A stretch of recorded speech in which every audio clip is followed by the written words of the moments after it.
Quando eu cheguei em Itaquera, eu não vi salões de cabeleireiro que colocassem tranças, né? E aqui tem um povo bastante miscigenado. Tem gente que diz que eu sou ateu, que Deus prega a paz o tempo todo, né? Aí eu até brinco, eu digo, olha, se eu quisesse a paz, eu tinha ficado no útero da minha mãe. Eu acredito que aqui continua sendo um bairro dormitório. Eu ainda não vejo muitas pessoas a ter o privilégio de trabalhar próximo à sua residência. Casamento de japonês, como sabe como é que é. Os maridos são maridos muito empinadinhos, não vai atrás de mulher, marido é marido. Fazem o quê? Uns 6, 7 anos que a gente dá mais valor pra morar aqui, né? Porque, na verdade, você cresce com o objetivo de ter uma profissão, de estudar e de uma coisa melhor que seria sair daqui, né? Porque na época dos nossos pais era isso, né? O melhor seria sair daqui, porque eles vieram pra cá e era muito distante, né? Do centro, de tudo.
Meu nome é Genaldo Dionísio da Silva, sou caldeireiro de profissão metalúrgico, né?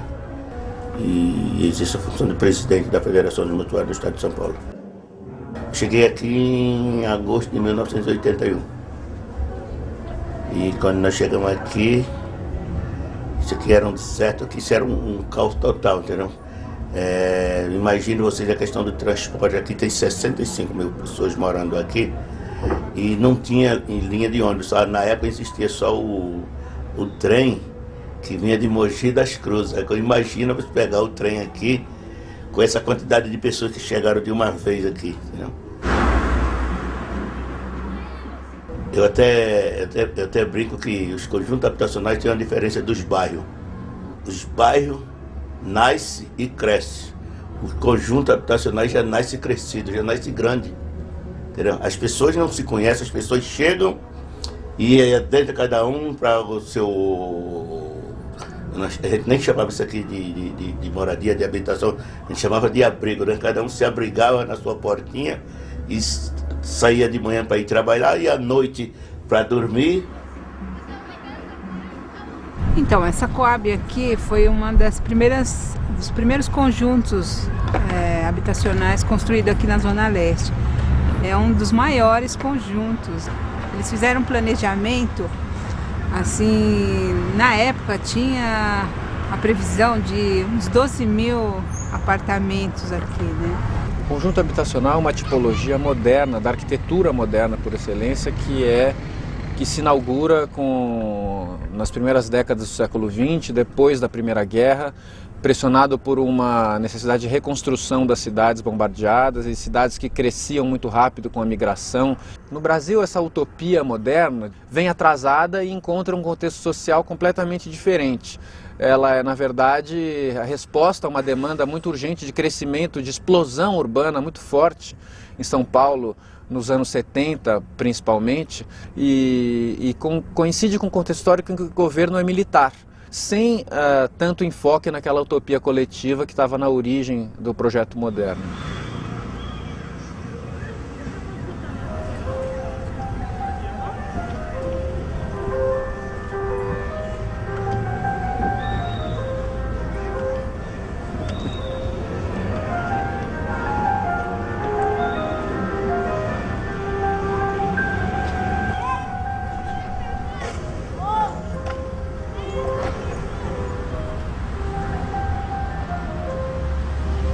conjunto habitacional José de Anchieta, conhecida Coab 1, ela surgiu em 1981. Foram quando as primeiras famílias vieram para cá. Esse prédio, especificamente, em 1982, as primeiras famílias, inclusive a nossa, veio morar aqui. O bairro ainda era bastante... sem melhoramentos públicos, enfim, era um bairro bastante complicado e complexo, como até hoje. Até os anos 90, você tinha quase... Era 1h20 para chegar no centro de São Paulo. Hoje não, hoje reduziu. Hoje você chega em meia hora no centro de São Paulo. Isso é importante dizer. Você tem metrô. A estação do metrô era até a Penha, quando eu vim morar aqui. Hoje ela já chega até Arthur Alvim. Os grandes melhoramentos do próprio edifício e do conjunto habitacional aqui foram feitos através de mutirão. Mas não era propriamente... Ajuntavam-se os vizinhos, criava-se uma estrutura de final de semana para poder erguer um muro, para poder pintar, para poder adequar a questão das grades, para a questão da segurança. Foi aí que eu tomei contato como criança do programa de mutirão. E hoje desenvolvo um programa de moradia de interesse social também voltado para beneficiar famílias. Se você estiver tendo uma conduta errada, você vai perceber por aqui. Você vai avaliar por aqui. E isso que vai ser legal e saudável, porque lá na frente vocês vão ter que eleger o síndico de vocês. Você faz com que as famílias integrem, você já conheça seus futuros vizinhos, você começa uma sociabilização e desenvolve a finalização da obra. As famílias hoje não precisam ficar como eram antigamente, erguendo paredes, não. Hoje ela faz somente 30% da finalização da obra. É uma forma também dela ter um carinho para onde ela vai morar.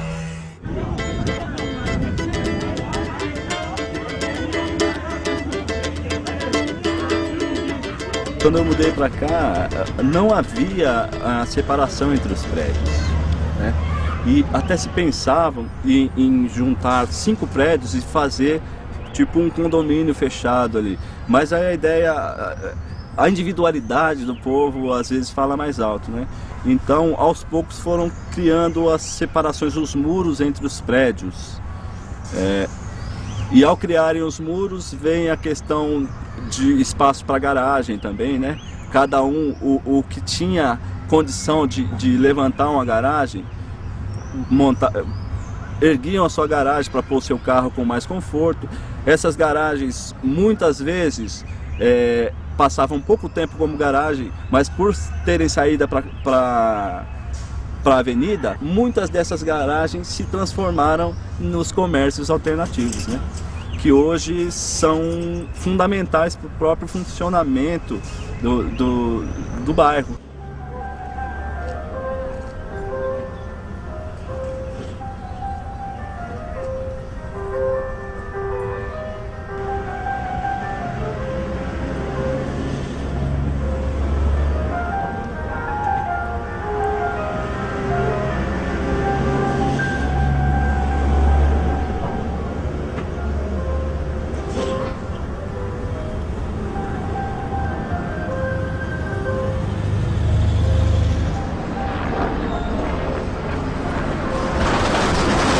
Levanto 7 horas, 6 horas, eu abro a loja geralmente às 8, embora o horário das funcionárias estarem lá é às 9, né?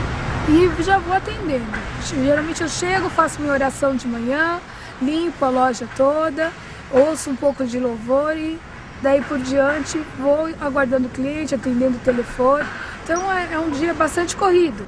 Cabeleireiro não é só confidente não, ele é psicólogo, ele de vez em quando tem que ser adivinho e muitas outras coisas mais, né? Tem vezes que você não quer dar uma opinião, mas a pessoa conta a vida dela inteira. Imagina, que está 12 horas sentado na cadeira, pode estar indo a primeira vez, ela conta a vida inteira dela ali. E ela fala da sogra, ela fala do marido, ela fala do problema com o filho, e tem aquelas que querem mostrar que não tem problema nenhum, que é tudo maravilhoso, e ficam mudas o tempo inteiro, né? E tem aquelas senhorinhas que nem é sua cliente, mas ela chega no seu salão para falar do bairro inteiro, né? Ai, você sabe o que aconteceu no comércio de fulano? Ai, você sabe o que aconteceu na casa de ciclano?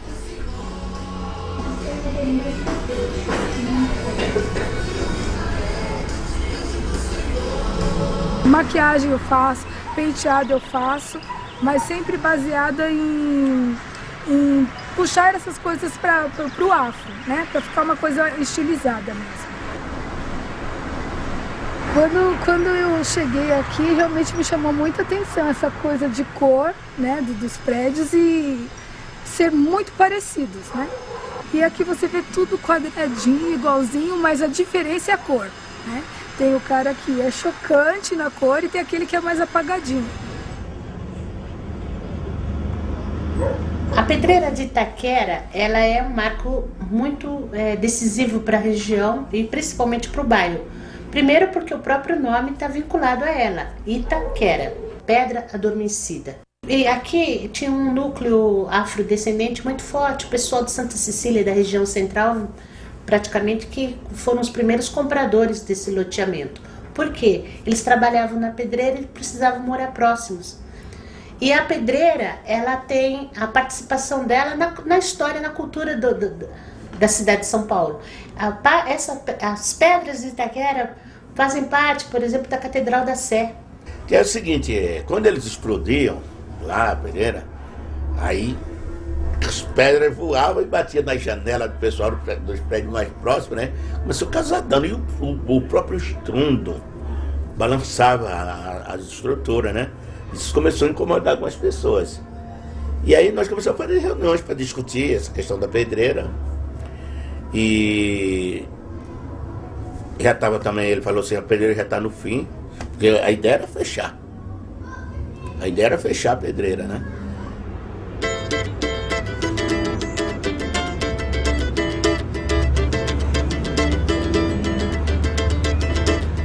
A chegada do trem, ela ocorreu em 1875, a inauguração da estação Itaquera.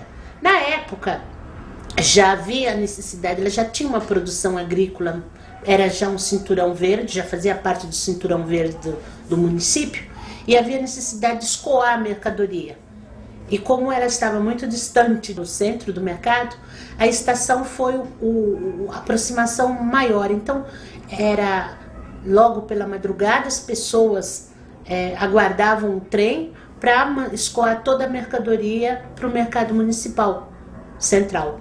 E ela tinha uma importância no cenário nacional muito grande, porque daí ia para Santos e, enfim, toda a produção do bairro se estendia para o Brasil. O primeiro grande loteamento feito em Itaquera foi Vila Caramuzina. Isso em 1919, quando, como eu disse, o coronel Bento Pires de Campos comprou dos carmelitas a Fazenda do Carmo, esse trecho maior. E ele tinha como ideia não só esse loteamento urbano, como também um loteamento agrícola, que é a antiga ou atual colônia, hoje chama-se colônia japonesa. Mas com a ocupação da região urbana em volta da estação, foram sendo criados outros loteamentos. A partir de 1900, a Itaquera já entrou numa segunda fase, onde as famílias mais abastadas do município de São Paulo tinham aqui o seu espaço para o veraneio, para o fim de semana, e aqui, pela condição climática, Itaquera era uma referência muito grande. E aí se criou uma comunidade à parte, onde surgiram as igrejas, a primeira inauguração da igreja, onde começou os castelinhos chamados daqui da região, e a terceira fase que foi decidida a partir de 80, quando foram inaugurados os Coabs. Começou a grande busca, a referência da moradia de baixa renda. Hoje os maiores conjuntos habitacionais estão aqui na Zona Leste. E era o único lugar que tinha para crescer, né?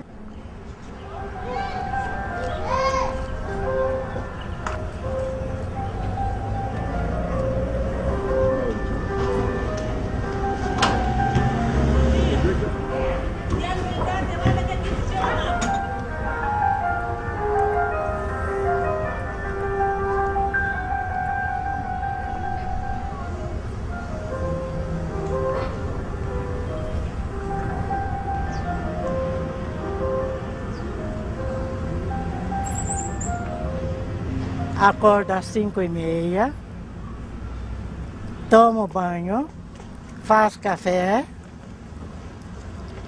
e antes das 7 horas, às 6h30 mais ou menos, eu estou lá no Parque Raul Seixas.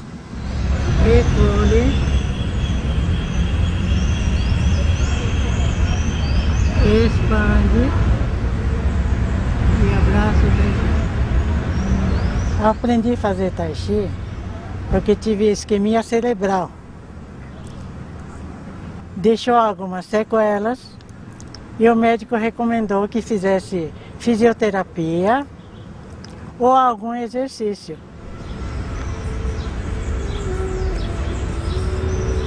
Por esse motivo, eu achei que todo mundo que mora na Coab 2 também poderia ter algum problema dessa natureza e comecei a ensinar Tai Chi Pai Lin, que como fez tanto bem para mim, poderia fazer para todos.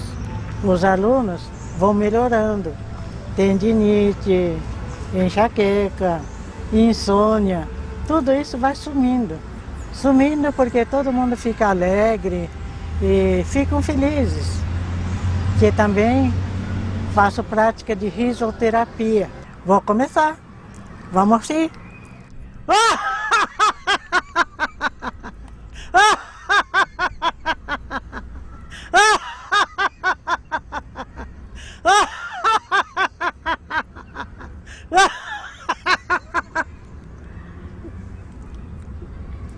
Todo ano venho na festa da Cerejeira, a minha turma de Tai Chi aqui no Parque do Carmo.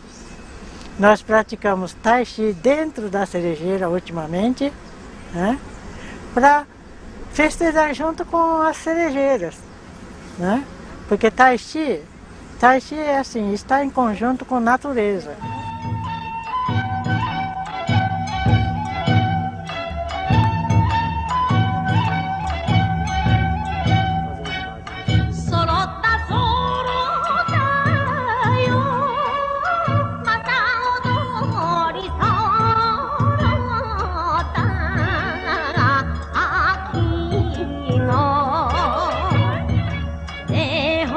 A alimentação japonesa é fortemente ligada a coisas extraídas da terra, né? Plantas, né?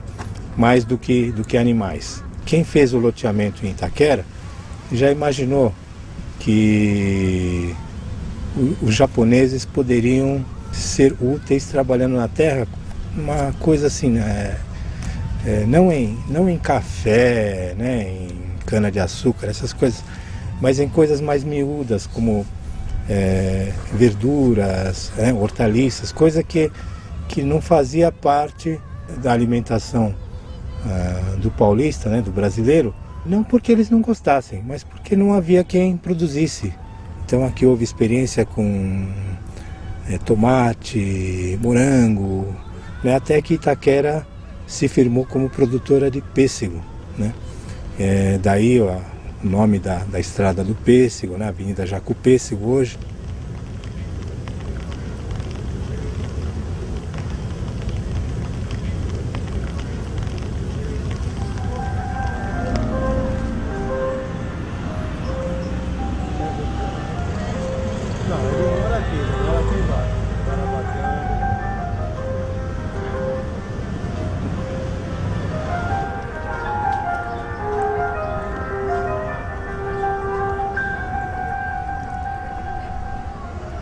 Eu moro aqui na Coab 2 há 26 anos, desde que eu tinha 3 anos. No ano passado eu trabalhava no telemarketing, né, e saí para poder viajar com a banda. Então, a partir disso eu voltei pensando em comprar uma Kombi para a gente fazer o transporte da banda e as viagens também da banda, que são bem interessantes. Nós fazemos o reggae voltado na vivência Rastafari.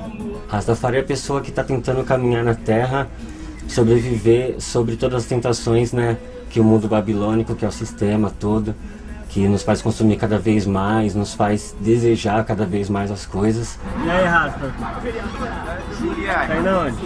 Tô indo ali entregar os sonhos. Tá bom. Da minha mãe. E aí, beleza? Tudo bom? Beleza? E agora eu estou trabalhando na campanha política.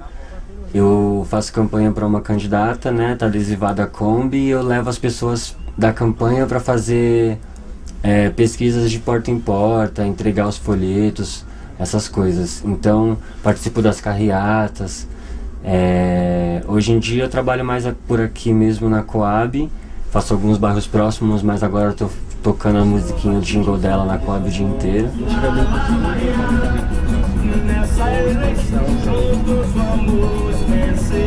A banda chama-se Ganjajá. Somos uma banda aqui que surgiu na Coab 2 com o intuito de levar a palavra de Jah Rastafari para os irmãos, conforme a gente foi aprendendo na nossa vivência diária. O ensaio é na garagem da casa do Edgar. A garagem em si, né? Vira comércio e virou estúdio, nosso estúdio.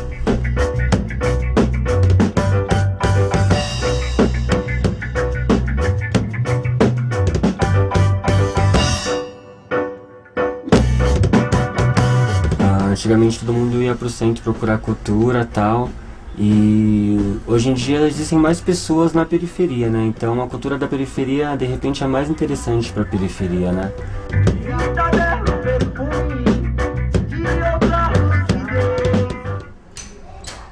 As pessoas vão trabalhar mais longe, dependendo da profissão que elas têm. Com certeza as outras regiões às vezes oferecem mais oportunidades a nível de tipos de emprego, né? Agora, do restante você tem tudo para ficar dentro do bairro, trabalhar no bairro e desenvolver um bom trabalho aqui. Ah, mudou bastante. Mudou bastante, porque no conjunto José Bonifácio, quando eu cheguei, os prédios eram mais ou menos feios. Agora, parece que todo mundo resolveu pintar os prédios. Os prédios ficaram bonitos. Os moradores também, parece que mudou a cabeça. Já não sente aquela coisa de estar morando, como diz, Coab. Eu espero que num futuro bem próximo as pessoas possam morar e realmente trabalhar e ter a sua vida dedicada mais à questão regional. Isso não existe.